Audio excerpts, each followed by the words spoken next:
Ratna Chadha, thank you so much for taking time out to be with us over here at the World Travel and Tourism Festival by TV9 Network and Red Hat Communications. I want to begin by asking about the all-important cruise tourism industry, which went through a lot during the pandemic and has recovered so much and doing so much well. But tell us, as far as Indians are concerned, how have you seen the trends pan out for cruise tourism? So Indians are, firstly, thank you for having me here. And having been in the industry, in the hospitality and tourism industry for some 47 years, that's more than half my lifetime, with 32 years in the cruise business. My personal perception is that Indians are no less than anybody else in the world. We are on a global platform. We are international and very discerning travelers.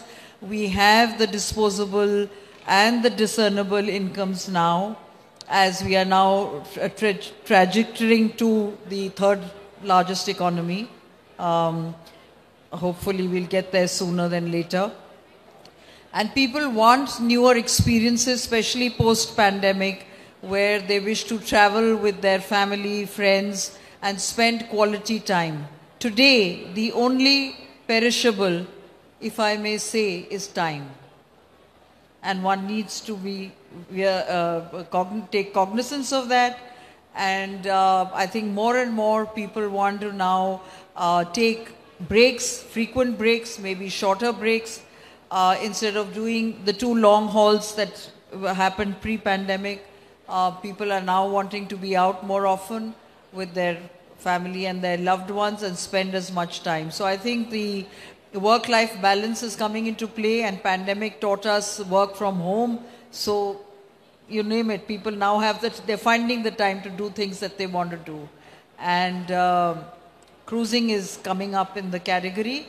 Of course, if you compare us to our counterparts in the world over, I think we still, because we don't have so many brands in our backwaters, we still are a little unaware and weary, and apprehensive, but the aspirational level is very high.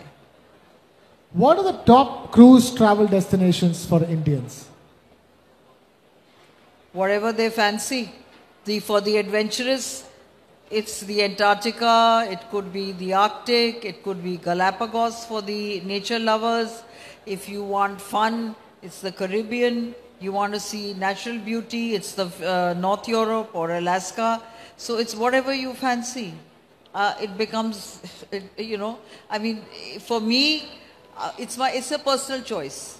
It's a personal choice. So I can't, and Indians are a very, very diverse cultural lot of people. We are diverse in our food, in our habits, in our, the way we think, the way we dress. So it really depends on what your interests are and what is it at that point in time that you wish to do. What is the focus? Is it multi-generational travel? Is it your children? Is it just couples? Whatever you fancy becomes top of mind and of interest. I was just curious to see if any one particular destination was being loved by many for their repeatedly going there. So Mediterranean seems to be a very vast choice for two reasons. A, it's not as far as the US, the distance, the duration, and B, visas are getting easier. You see, Indians, unfortunately, travel is cumbersome from our country. And it's not like just get up one night and say, that this is where I want to go. You've got to get a visa for that country. So you may have a valid US visa, but you may not have a visa for Alaska, which needs a Canadian, you may not have a Canadian visa, which Alaska needs. So how do you get up and go? So Mediterranean is an easy choice because there's a one visa regime. I'm asking because this travel talk is also about destination diversification. So in that sense, it has become more diversified simply because people are willing to explore newer and newer destinations and not just the traditional ones, isn't it? Anything that's new and exotic, I think, is now top of line. And also, the company that I represent, which is Royal Caribbean Cruises and its 4 brands, we own islands. We have converted those islands into holiday vacation destinations with the entire gamut of perks. You don't get any of that on land. So people want to include those itineraries in where the private islands are included. That's number one. Number two, exotic destinations that are difficult to do on your own, where it's difficult for you to travel, they want to do on the cruise because we handhold everyone and do the entire experience. Whatever it is, it needs to be seamless, it needs to be experiential, and of course it needs to be value for money. And there's no other category in the hospitality industry or in the travel industry that can give you all of these together. Also, the way people are approaching travel is the reason why newer and newer destinations are finding acceptance, isn't it? Because once upon a time, it was all about going to that famous restaurant in France or the particular monument in Italy.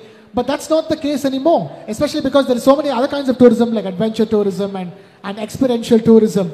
That is, what would be your advice to travelers who are looking to diversify where they usually travel? So my advice would be that try a cruise if you haven't already, because A, the world is filled 2/3 with water, and if you haven't cruised, then what have you done? Number one. Number two, we own mobile assets. Okay, our ships can ply anywhere. It's in the Mediterranean today. We find that North Europe is picking up. We can move our ships there. Of course, they have to be accessible to that destination. So we have the ability to bring newer destinations to you. You don't have to go to the destinations. That's the advantage of being on a cruise. And it's not just today. Cruising is basically an asset, or it's an experience where the destination comes to you. You're only traveling on that same equipment, on the same vessel, on the same ship, and the destination comes to you every morning. What better than that? You don't even need to pack and unpack. You're there. So logistically, the best option possible. Logistically, experientially, economically, and let's say hassle-free. Hassle-free is what everybody wants, and cruise offers you that. And that is the reason why you say, if you haven't cruised, what have you done with life? Ratna Chadha, thank you so much for taking time out to be with us over here at the World Travel and Tourism Festival. Ladies and gentlemen, huge round of applause for Ratna Chadha. Thank you so much. Thank you.